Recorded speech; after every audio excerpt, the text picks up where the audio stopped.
रविवार को जल गंगा संवर्धन अभियान अंतर्गत नगर परिषद सुसनेर द्वारा सीएमओ ओपी नागर के मार्गदर्शन में जल संरक्षण जागरूकता हेतु राष्ट्रीय शहरी आजीविका मिशन के स्व सहायता समूहों की महिलाओं द्वारा कलश यात्रा निकाली गई। कलश यात्रा जामुनिया रोड स्थित शिव मंदिर से आरंभ होकर वार्ड 12 के विभिन्न मार्गों में निकाली गई।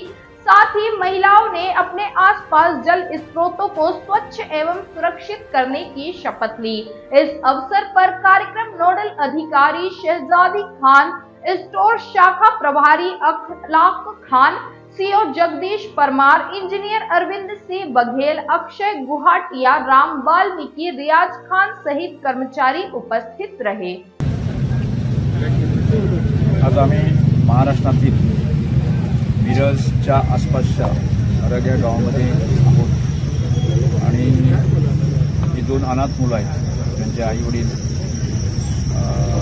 मागच्या 2-3 वर्षांमध्ये गेली आणि अत्यंत हलाखीची जगत आहे।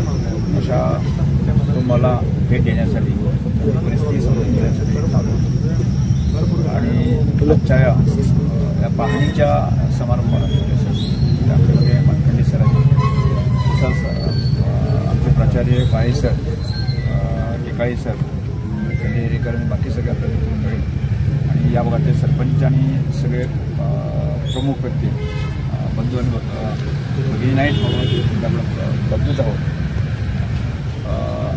आजच्या या छोट्याशा पाहणीच्या समारंभाला म्हणजे त्यावेळी मागच्या 6 महिन्याच्या आधी एक सरपंचानेच मला व्हॉट्सअपवर एक पत्र पाठवलं आणि एक पोस्टमधून सुद्धा मला पाठवून दिलं, ते मला भेटलं आणि तिथलं मिरज सांगली म्हटल्यानंतर थोडंसं एक संवेदना थोडीशी जागी होती, कारण खूप मित्रमंडळी आहेत आणि या भागामध्ये आम्ही मिरज सांगली वांद्रेवाडीमध्ये शिकत होतो आणि त्यामुळे वर्षाला किमान 1-2-3 वेळा तरी किमान 2 वेळा तरी येणं होतंच। त्यामुळे मित्रपरिवार बाकी सगळे भेटणं, चर्चा करणं आणि अशातून म्हणजे मी नेहमीच म्हणतो की माझे मित्र, मी आज मी राजकीय क्षेत्रामध्ये एवढा पोहोचलो, त्यामुळे आपले कार्यकर्ता, आपले मित्र ही माझी ताकद आहे आणि त्यामुळे तसा तुम्ही तुम्हाला असं वाटेल की मी पण शून्यातून आलो, मी काय गरिबी, काय हालाकीची परिस्थिती, काय ह्या सगळ्या गोष्टी मी पाहिल्या आणि त्याच्यातूनच एक संवेदना जागी झाली की मी आमदार आहे, मी मंत्री होतो, आज सभापती पोस्ट करावा। त्यामुळे प्रथम मी माझ्या गावात पण विचार केला की माझ्या गावामध्ये एकही माणूस निराश, हताश असता कामा नये।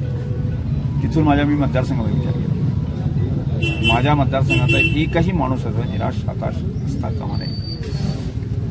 त्याच्या पुढे जाऊन मी आज विचार करतो पूर्ण आपल्या गोव्यातला असा एखादाही माणूस निराश, हताश असता कामा नये आणि त्याच्यासाठी आम्हाला काम करायचं आणि ते काम करत असताना सुद्धा आपल्या मित्रमंडळी किंवा आपले सगळे लोकांना, कार्यकर्त्यांना बरोबर घेऊन काम करायचं आणि आम्ही जे काम करतो ती वेगळी अशी संकल्पना अशी नाही। म्हणजे तुम्ही म्हणाल की श्रमधाम, म्हणजे श्रम करणे आणि एखाद्याला घर, म्हणजे गरजवंत, म्हणजे तो एक निराधार असेल, अपंग असेल किंवा एखादी विडो असेल, त्यांना मदत करणे, म्हणजे ती पुढची 10 वर्ष 20 वर्ष गेली तरी ती घर बांधण्याची विचारच ते करू शकणार नाही। अशा माणसाला आधार देणं, अशा माणसाला जगण्याची ताकद देणे, एक विश्वास देण्याचा असा उपक्रम मी त्याला नाव दिलं श्रमधाम। आणि श्रमधाम ही जी कल्पना आहेत ना, ती वेगळी अशी काहीच नाही।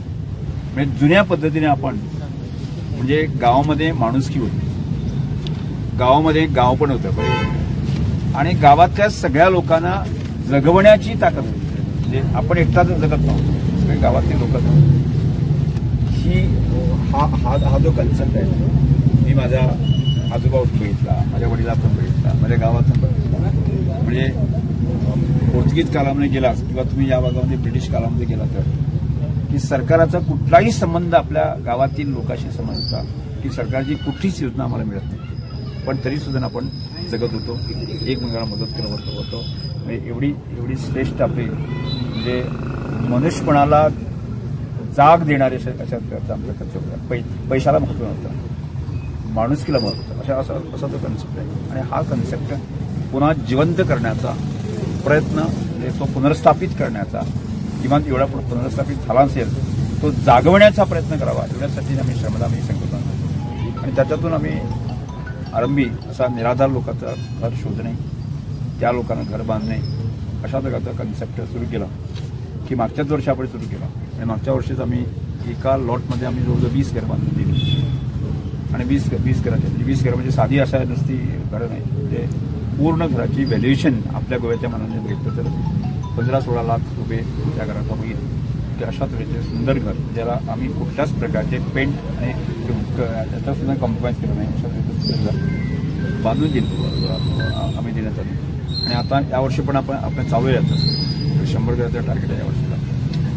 असा उपक्रम आम्ही सुरू करत असताना म्हणजे आमची संकल्पना कसं आहे, माझ्याकडे पैसा आहे म्हणून मी करत नाही, म्हणजे तसा भ्रष्टाचार बाकी या सगळ्या गोष्टी मला लागत नाही. त्यामुळे मी जागवण्याचा प्रयत्न केला की गावातलाच एखादा बंधू असेल, तो सदन असेल, तर त्यांना मी सांगितलं की तुम्ही मिनिमम 1 रुपया तरी आम्हाला द्या आपल्या गावातल्या एखाद्या माणसाला मदत करण्यासाठी, की मिनिमम 1 रुपया. जो सदन असेल त्याने मिनिमम, म्हणजे त्याच्यापेक्षा तो किती देऊ दे. आणि जो ताकदवान आहेत, ज्याला थोडीशी शक्ती आहे, आणि ती शक्ती जर आपल्या गावातल्या बंधूसाठी, म्हणजे आपल्याला वेळ असतोच, प्रत्येकाला वेळ असतो, आणि जर आपण जर थोडं फावडं उचलण्याची ताकद असेल तर तो श्रम करण्यासाठी किमान निदान 1 दिवस येईल. आणि ह्या कल्पनेच्या आधारावर आपण सुरू केलं.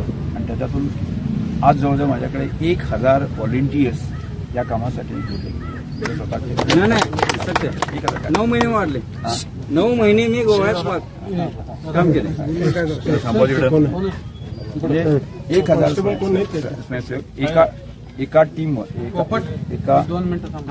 एका टीममध्ये म्हणजे साधारण जे 40-50 लोक जातात, पूर्ण घराचं फाउंडेशन बनवतात. पुढच्या दिवशी असे 4-5 दिवसांनी, म्हणजे मॅक्झिममचे 20 दिवसांनी आपण कंप्लीट करतो. म्हणजे केवळ मीच बांधेल असं